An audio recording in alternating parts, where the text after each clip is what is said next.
listening to another episode of Sex and Happiness, which I always say is a show about your sex and your happiness. But of course, it's also about mine and my guests and anyone you pass this along to. Lately, I've heard that people have been passing it along. Some of my listeners who were my students have been passing this along to their families, and I'm very excited about that. Thank you for the fan mail. Keep it coming. I love to hear from you about how the show is influencing you and affecting you. So today I have the pleasure of introducing one of my best friends in the whole world, somebody who I love and adore and who is like brilliant, but I'm going to give her the formal address here, and then we'll say hello. So her name is Elaine Young. She lives in London. She's a group facilitator, an educator, an energy and body worker in the fields of shamanism, Tantra, and somatic sexology. For many years, she was a medical scientist and in surgery, working directly with patients. Her journey has involved lifelong fascination and inquiry into awareness, purpose, and the human connection. Love, sexuality, spiritual connection, soul wisdom, expansion, learning, unlearning. I love the unlearning part. Meditation, psychology, health, disease, exploring aliveness, sexuality, death, and grief. One of the most powerful medicines that she works with now is pleasure, and that's what we're going to talk about today. So welcome to my show, Elaine Young. Hi, Laurie. Thank you so much for that introduction. And sorry for all the tongue twisters that I have in my somatic sexology introductions. Yeah. It's beautiful to be back here. I can't think, maybe it was 3 or 4 years ago when we did the last talk together on your Yeah. station. And since then, we've been in many, many adventures. And yeah, as a friend and as a colleague and someone who I admire and love, I'm so happy to be here. Thank you. Yeah, we've been to many countries together. Mhm. We've been on many adventures together, including almost being in a blizzard in Iceland at one point or other. Um, so we did last time you were on, we talked about self-pleasure. We talked about, so pleasure was in there, but Yeah. we talked about self-pleasure. And today we're going to talk about a course that you teach. I'm so fascinated with it. And it's called Master Your Pleasure, Body Initiation. And so pleasure is a theme for you. Pleasure is really a theme for you. It's a major piece of the things that you deliver. And so let's talk about that a little bit. Like why is it so important to you? And then why is it so important, if you could separate the two? Mm. Mm. Ah, I guess it's important to me because I learned through life before I started working with pleasure, but even more so when I started working with the body and sexuality, I learned how pleasure was not just a frivolous thing.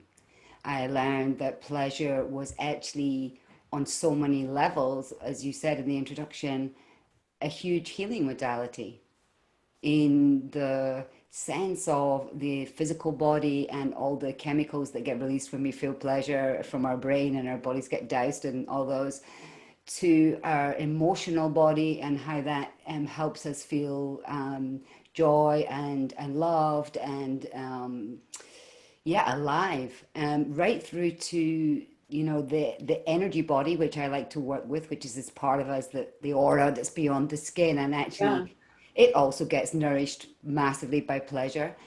And for some people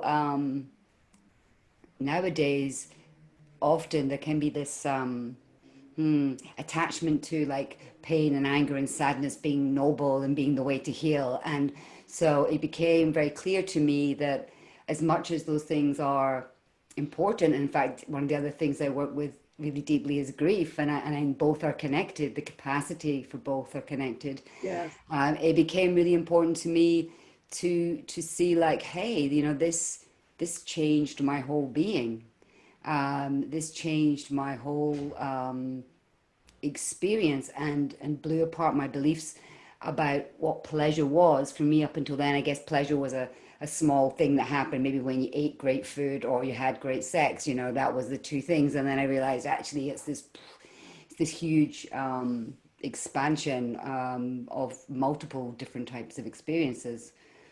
So when I started to realize that myself, and also crucially, I think, to realize that even with a positive attitude and a good intention, accessing pleasure really deeply, fully is not that easy. There are many things that are in the way, and I started to discover that in myself. Um, so it's simple, but it's not easy. Yeah. And as part of that, when I started working with individuals and groups, I realized that it's important for all the reasons that it was important to me, for the nurturing of the body, the physical body, the emotions, that actually it is a way of healing, and it's actually pretty tricky. It's still edgy for people. There's still a lot in the way. There's like layers and layers of physical body barriers, belief barriers, you know, cultural barriers, fear of too Traumatic much, fear of and not trauma enough. and Yep, trauma barriers too, because of whatever may have happened to people. absolutely. I want to backtrack a second because if people heard the introduction to you, they heard that you had a background as a medical scientist and worked in surgeries. And so, like, I know the question comes up if they heard it, well, how come she left medicine to do workshops? I just want to do, I want to fill that blank in, Elaine, because I feel like if people have that question, they won't be able to fully let in the pleasure of what they're hearing from us. So can you give just a little bit to that? Like, how did, I Mm. imagine it was a process, but how did that happen? Like, how did you go from this to this, which is, they're both very successful careers and you've had tremendous success in both. How come? Mm. Well, I was working in a job that I loved. I was fascinated. I'm working in vascular surgery and working in diagnostics. And so it intrigued me. I love working with people. There was a beauty to getting very, you know, people very vulnerable, holding them in space, sharing with them results, touching their bodies, looking inside their bodies. Um, and around 10, 12 years ago, I could sense that something in me was changing, in my life, in what I wanted to do, but I wasn't sure what. And then my young brother suddenly died, really dramatic suicide, and that plunged me into this place of, first of all, trying to hold it all together, but then this massive grief process. And actually, it was in this grief process when I went and did breath work and did study Tantra and felt the emotions for the first time that I realized that actually, although I'd had a great life, you know, I made a good money, I had a private practice and worked in the NHS and had a lot of holidays and easeful life, that actually I was, you know, I was very disconnected from my heart, from my emotions. And although I was very interested in sexuality, it was it was quite disconnected and a little yeah, probably dysfunctional on some levels, I'm sure. So I began attending these events, and a few people said to me, "Hey, I can see you doing this," and I was like, "No, no, you know, I'm have this nice life. I work 3 days a week. You know, I do all the stuff." No, and then there was just no choice. It was like I took 6 months off, then I went back for a bit, then I took another 6 months off, and I was had all these ideas of how I would multi-manage doing both, and then I realized like my heart, my soul, everything about me wanted to be there, and I was actually a different person. Having gone through the grief process, I was a different person, and therefore to try and fit into the life that I'd had before, it just didn't work. Wouldn't have, well, it would have been a very unhappy, uncomfortable experience to stay there, and I was as surprised. Everyone told me I was clearly crazy. Well, you're giving up that to teach people how to breathe. You know, that was a classic. How are you going to eat? But I'm super glad I did it, and I've never regretted it for a So moment. great. I'm pointing that out because I feel like people sometimes get in a rut, whether it's in a rut with relationship, whether it's a rut with job, whether it's a rut with their beliefs also. That I mean, that's a 180. That's a 180-degree turn that you made, and you don't have any regrets. I did the same thing. I left corporate America and I took my first Tantra class and I went, this is it. I'm doing this. I don't know what it's going to take, but I'm going to do this. And I've never looked back either. So I want people to know that because I think sometimes change is so scary for people. And we're talking about mastering your pleasure. And sometimes to get to that pleasure, you have to make a big change, you know? Absolutely. You're reminding me of one of my favorite things to listen to while I'm doing my daily exercise is Alan Watts. And, he has so many amazing things to say. But one of the things he says is, and it's all set to music, so you can just, vibe along with him, is when students come for advice about what to do with their life, he said, and we talk, and I say, hey, what would you want to do if money was no object? And he said, eventually they'll get to something, and I'll say, do that. He said, why would you go to work to make money, to spend on the life that you don't want to be living so you can go on living, to make money? So yeah, but I understand, people's fears, particularly if they are, financially secure and comfortable. It can feel like a really frightening thing to do. Yeah. But I think once you realize really strongly that this is your one life and your chance to lead it, then that takes over often. Yeah. So good. So good. Okay, so we hit a little bit before about why it's tricky. Like when you said it was tricky, I thought of a fox or a coyote. Like pleasure is like a fox or a coyote. It's tricky. People, there's so much in the way of it. So, what are some of the difficulties that human beings face when they're confronted, because it's somewhat confrontational with the idea that they could have more pleasure. They're entitled to pleasure. I said pleasure is your birthright. So someone like me says pleasure is your birthright, and everybody they stop breathing and they go, Yeah. so why is it so difficult? What is it? How do we dissect this so that people can see that really it is their birthright, and they're worthy to go get it. Yeah, I mean, it's a huge piece, and the birthright thing is strong. And also, one of my teachers once said, pleasure is medicine. And so I think that's a beautiful thing for people to understand as a starting point. But actually, I don't like to make it about the medicine, because that's like telling them they've got to heal because there's something wrong with them again. So when I began to examine this carefully, and when I created this week, I was looking at what is in the way and how can we go to those pieces in a way that's effective. And there's some very obvious things like many people cannot feel their body. So people often think that their body doesn't work, whether it's parts of their body or their genitals or their arousal. But actually, often we just can't feel it for very many reasons: disconnection, history of trauma, just living in the head, not in the body. Very rarely is it something physical. There are some physical conditions that affect beings in their pleasure, but they're a small number. So first of all, can you actually feel it? Number one. Yeah. And feeling it can be to do with the somatic system of the body and your capacity to feel it, and or feeling it could be allowing it into your awareness. So maybe actually the body feels it, but something in the mind comes and shuts it down, or something in the emotions comes to shut it down. And it's a process of learning to trust and surrender, trust your own body, trust those around you, clear out whatever the mind is shutting down because it's frightened of something. So, or the emotions are shutting down because it's frightened of something. So picking apart what are those things about, and letting go of any old emotions, changing and creating new beliefs that will allow people to feel. So that's just one very simple piece, but it's huge.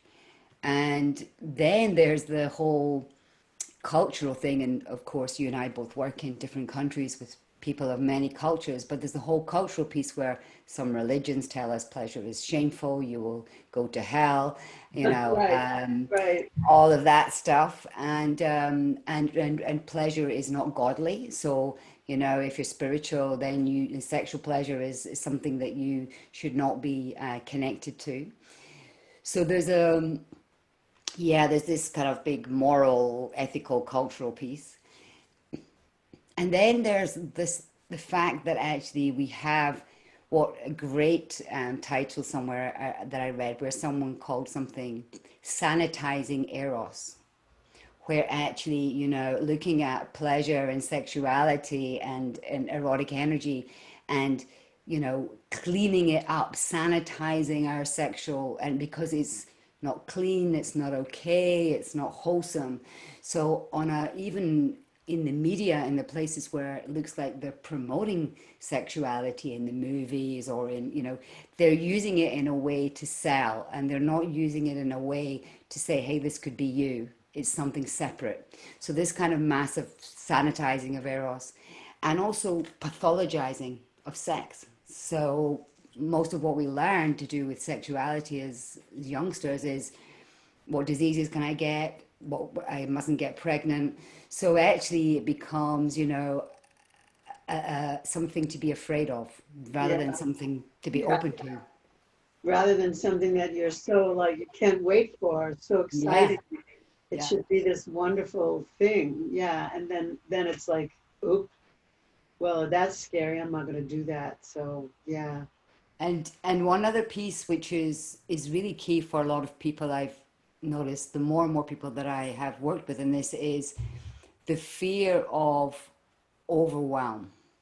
So much of the one of the sort of mental, emotional, psychosomatic pieces that gets in the way is that we fear we may get lost in pleasure. We may never find our way back. If we let ourselves go, we may never be able to stop, you know. And I often say in workshops, don't worry, you're not going to be running around all day just like some crazy horny person unable to function and do your accounts once you open the gates. But it is a real fear. and the nymphs. Yeah, Well, yeah. well, Yeah, and also this fear of like losing. So people sometimes, you know, ironically want something so bad, but they think if I get it and I lose it, how will I ever live with the disappointment? So actually, they don't even, yeah, you know, attempt to go yeah, there. yeah. Is another piece. It's amazing to me. I wanted to. It's just amazing. I wanted to share with you. I don't know if I ever shared this. That I have a friend named Betty Louise, who wrote a book called Pleasure as Medicine, and she has rheumatoid arthritis, and she was at a 10 level one day. I mean, she just was in so much pain. And she Mm. called an ex-lover of hers and asked him to come over and make love to her. She said, I don't want it to be like a slam bam. I want it to be like hours. Like as long, how much time do you have today? Can you come over? Can we just connect? It's not like we're going to get back together, but I want to run an experiment with my body. And so he came Wow. over and he made love to her, and she went down to like a 4 or 5.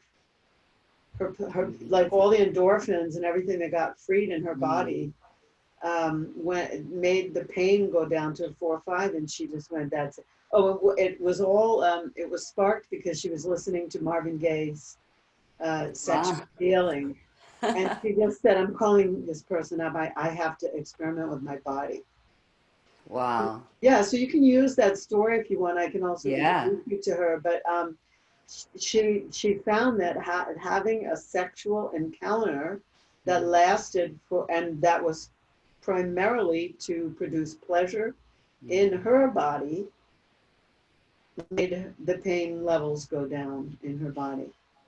That's beautiful, and I will, with your permission, use that. And it reminds me of one of the things in the Master Your Pleasure week that I don't know how many times a day I must say this during the week, many, many, is notice that there's always a choice as to where you turn your attention. So actually, sometimes pleasure can be there and a possibility, and we choose not. We choose something else. We choose to focus on our physical discomfort, or we choose to focus on the fact that we're annoyed or we're emotional about something. So notice there's a choice. notice where you are choosing to focus your attention. And then one of my trainings is sexological bodywork. And one of the amazing tips that I learned then is actually how to take, or how to support people, and how to take like the smallest sensation of pleasure in one area and expand that with breath, with tension, with focus. So actually, for some people, pleasure is difficult to feel, but if you can just feel like one little bit of pleasure, and in Master Pleasure, we work with pleasures beyond sexual and sensual pleasures, like the whole range, which I'll share with you if you want. But it can sometimes be easier for people to ignite the pleasure body via some other thing, like a mental or emotional pleasure, Yeah. which then can then lead to more access to sexual sensual pleasure as a result. Well, I know this because you know me so well. This may come as a surprise to you, but I can remember, like I actually can remember in the '90s going skiing for a couple of days, buying a ticket, a ski pass ticket for like the whole day, taking a couple of really good runs in the morning, getting out on the slope like maybe 10, 9:30, 10, going on the slope and having really sweet, wonderful run, go back up again, have another sweet, wonderful run, and something in my mind would then go, that's enough. Mm-hmm. Just like that. I don't know whose voice that was. I don't know where I got that one. Yeah. Like that's enough. And then I would say, have to wrestle with myself and go, like when I caught it, I would Mm-hmm. wrestle with myself and go, wait a minute, you bought a whole day pass. You didn't buy a half a day pass. You wanted to go skiing all day. Take a break and then get back out on the slope as soon as you've had, hot chocolate or you've had a little bite to eat or whatever. Do not call it a day. And I had to, um, like, I really had to reckon with myself. Like, you, why? Who said that's enough? Mm. Absolutely. It's this, there's a piece of, one of the big pieces that often comes up in groups around it is deservingness. Like, do I deserve? And it's often helpful, I think, to say, hey, if you were giving pleasure to someone else, whatever that pleasure may be, someone else you love, whether it's sensual or emotional, you know, the amount of time and energy you would give to that, would you give that to yourself? So there's a thing about deserving, and there's also this thing about overwhelm. This is the thing about Yeah, overwhelm, and actually, it's true for probably quite a lot of cases of early ejaculation in men when they would want to not ejaculate and they find it hard to keep engaging. One of the root causes underneath that for many people is this fear of overwhelm, like that's enough, I have to limit. So one of the ways that I'm working with pleasure, master your pleasure, is how do you raise your pleasure ceiling? And so when we're working with things, it's like, okay, what would 5% more look like? What would 10%? Can you true. let in a little bit more, and can you raise that ceiling?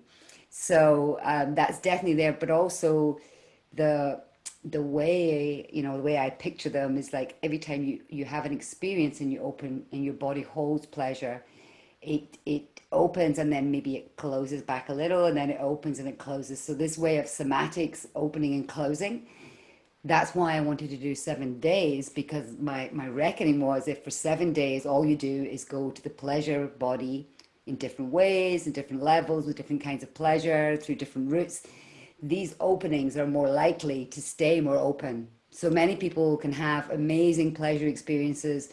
They've no idea how they achieve them, and they never have them again in their life. And they feel there's nothing they can do about that. They feel like, well, it just happened and it was so spontaneous. Whereas I want to show people that actually, once you start to understand what kind of pleasures you like and how they work for you, you can create those situations as often as you want in your life. But if you don't understand actually your pleasure body, if you haven't opened it, if you don't know what pleasures it likes and doesn't, it's like you're waiting your whole life for the magical formula to drop into your lap, Yeah. and the rest of the time you're just going to be, experiencing no pleasure. You could be waiting your whole life for that if you don't do something. Like so much, everybody has that argument about spontaneity. And I say poo-poo to that because I think that what we're doing, what you're doing for sure, like the deliberate, deliberate exploring, deliberate experimentation, deliberate what you call raising the ceiling. I call it expanding the container. It's the same. Deliberate use of techniques and breathing and everything to expand so that you're not waiting your whole life. You're not like, you're not wishing and hoping and singing and praying. Like Yeah. you're taking your life in your own hands because it is your life. And you're not sort of sitting saying, well, once in 1981, on a great night, the universe decided I should have some pleasure and I had some, and that's it, the rest of my life. I'm just waiting. Yeah, And yeah, and I say that, and I don't mean to mock and people, because actually, many people are taught that that's how life is, that actually it's not reasonable to expect something else. So yeah, definitely this place of expanding the capacity to hold it, which stops these mental, emotional lockdown belief system things coming into place. And it takes some practice. It takes some practice to trust your body. It takes some practice for the body to trust you, that you're going to listen to it. yeah, It takes understanding, what's your heart saying? What is your mind saying? What is your emotion saying? What is your sex saying? As we know from working with people in ISTA containers, like, what part of me is a yes and no? And so, because often people, in terms of sexual pleasure, haven't honored their boundaries, haven't asked for what they want, there's quite a lot of things to let go of and yeah, reclaim. You know. yeah. It definitely needs unpacking. Okay, let's talk specifically about it. Like where Mm. you're giving your philosophy and you're describing it actually for people how they can, as they're listening, they can identify, oh yeah, I'm somebody who limits my pleasure. Oh yeah, I had that time in 1981, but I haven't had that time since. Or, whatever, how we're describing it is good. Let's talk about the actual 7-day Mm. course that you have. First of all, given this crazy time of COVID-19 lockdown, do you think you'll be starting this up again? Are you, if you are, I know the last one you gave was in India, right at the time you were in Goa, right Mm. at the time when everybody was going to lockdown. So what's happening with the course now? What can people expect? And then we'll figure out then we'll tell them how they can find out more about it. Great, thanks. Yeah, we were in, as the world was going into lockdown, we were in Master Your Pleasure, and many of us didn't realize that that was like a special time for reasons beyond what we understood then. Yeah. And the next date actually that I have is in the UK on the 28th of September. And interestingly, the last couple of days, I've been sitting with, do I intend to run it? If we can, do I let it go? And have taken the decision, because there's a lot of people who are feeling called to attempt to hold it, to see who's here. We had a lot of people coming from overseas to the UK. So we're trying to see who would want to come now. And if it's possible, we may run it in the UK on the 28th of September, but we need to check in with legalities and all Sure. the rest of it. Sure. I've been asked by a number of people, am I going to take it online? Because much of the work that people like you and I do has been taken online, and I am considering creating, would be an introductory or a 50% kind of the content as an online offering for the future, not just for people who don't want to do the full week, but for people who cannot get there, people who financial, time, location. So I can really see, having worked more recently deeply on festivals with online processes, I can see how that works. And I don't think I really believed or felt it was appropriate or safe or powerful for this kind of work. And I know differently now. So I feel like I may do that. So at the moment, that's in the planning. And I would intend, if the universe allows, to do 3 or 4 of them next year is my intention. Excellent. I wanted to just share with you about that, the online experience. Om and I did Tantra Meets BDSM just 2 weeks ago online. It's the second time we did it online. And the feedback we got from people was they liked it better because they had more privacy. Like it was more intimate for them as a couple. We had only couples because you have to work with somebody. They said that they liked it because if they wanted to, they could just turn the screen off, do the exercises, and then come back when we called them back. And they basically said that they felt it was more intimate than when they were in the whole group with people around them for the for their intimate relating. So I'm telling you that because my mouth fell open when they said, oh no, it was really even more intimate. And I was like, wow, because we had the same doubts, you know, and Michael and I are also in Extraordinary Lovers. So I think that you'll find, yeah, there may be some parts you can't do, you know, just like we had to find there were parts we couldn't do, but I think you'll find that, and you'll get people who would have never come out of the woodwork. They would just never, maybe they would never go to Goa or they would never, whatever, but all of a sudden they're showing up. Yeah, and I, was so touched in the festivals and people online sharing how happy they are to get access to this and how amazing it is. So I think feeling into understanding that it feels safe, as safe as life can ever be, and appropriate and transmittable. Now that I know that, I think, yeah, I'm much more open to trying to create. It won't be exactly the same. Some things obviously we won't do, but a lot of the content is translatable. So some of the week is spent doing processes on your own, sometimes in groups of small 3 or 4, sometimes with one partner. But really it is master your pleasure. So it's actually, you're going there to not to figure out how to give pleasure to someone else. I keep joking that level 2 is going to be master of pleasure, but like, please, you need to come and understand your own pleasure first, because often people want to learn, how can I pleasure my partner? But actually, like everything else, it has to come back to the self and your own Right. connection to yourself first and foremost. So we have a variety of, one thing I would like to say, when I was creating this, there's many options of things that I could have chosen to do from different lineages, Yeah. breathwork, tantra, but I came across this model that's like this 8-level model of pleasure based on human development. And it says that, the first pleasure we have is being in the womb and being held. Second pleasure is pain relief as a baby, discomfort relief.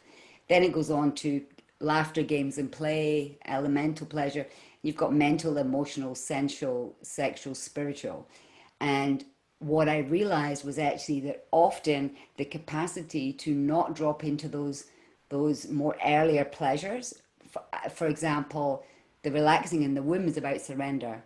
And the thing it gets in the way of a lot of people's pleasure is they cannot surrender. They're always on hypervigilance for whatever reason.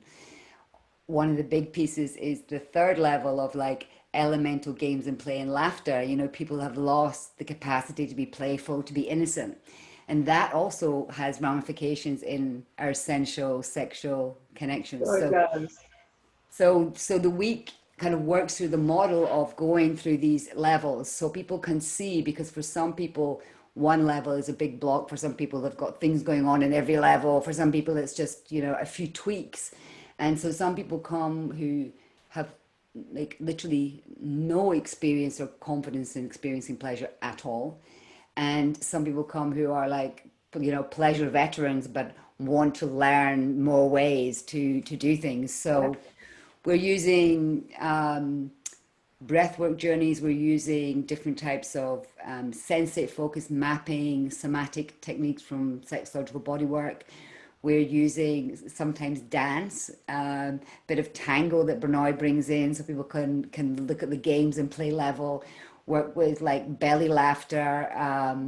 We work with sensuality, which a lot of people, again, are disconnected from the senses, and that affects their experience.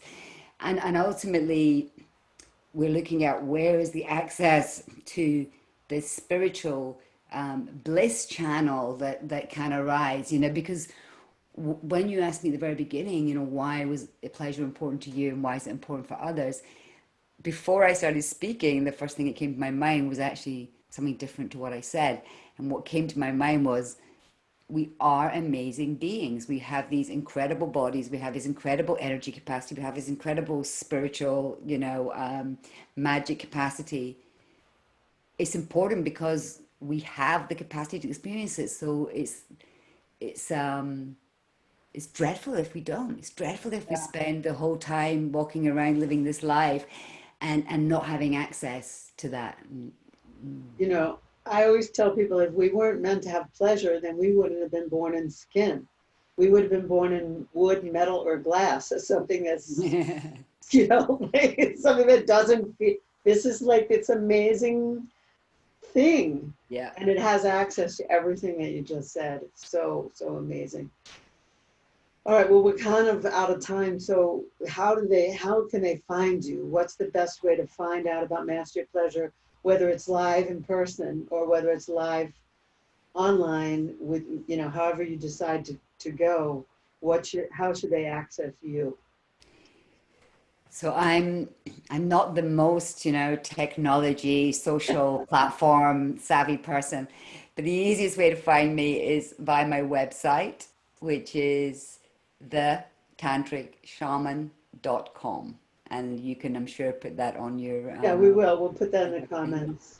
Yeah. and I do exist also on Instagram under Elaine Young, and I'm just in the process of finally thinking maybe I should do something on my YouTube channel, so I might be starting to put a few more recordings, videos and things on there. That's But great. I tend to put everything on my website, and if you join the mailing list to my website, then I always send out emails of new events, but I do not bombard people with emails because personally that drives me crazy. Yeah. So one a month, not every day or every week. But yeah, that's the best way to find me. All right, that's wonderful. Well, I am so grateful that you decided to say yes and come on to my show again. And any chance to see you makes me happy. And I get a lot of pleasure. So thank you. And everybody, listen, I'm not kidding. You should check out Elaine. Um, she's literally, I mean, we've worked together now, I don't know, 5 years. And she is my favorite person to work with. Um, we, and just person to hang out with because we always have pleasure. We always laugh. We always have a wonderful time together. And so you should check this out. And I'm even thinking, wow, if you put it online, well, I didn't come to Goa, but maybe I'll do it online. So that's the motivation for you. That's it. Better get it online. That's great. So everyone, thank you so much for tuning in today to Sex and Happiness. Next time, I'm going to have another speaker who's going to be talking about mindfulness and pleasure, which is an interesting slant on it. And so I hope that you decide to tune in. I hope you've enjoyed yourself. And remember, this is about your sex and your happiness. This is Laurie Handlers signing off, saying namaste for sex and happiness.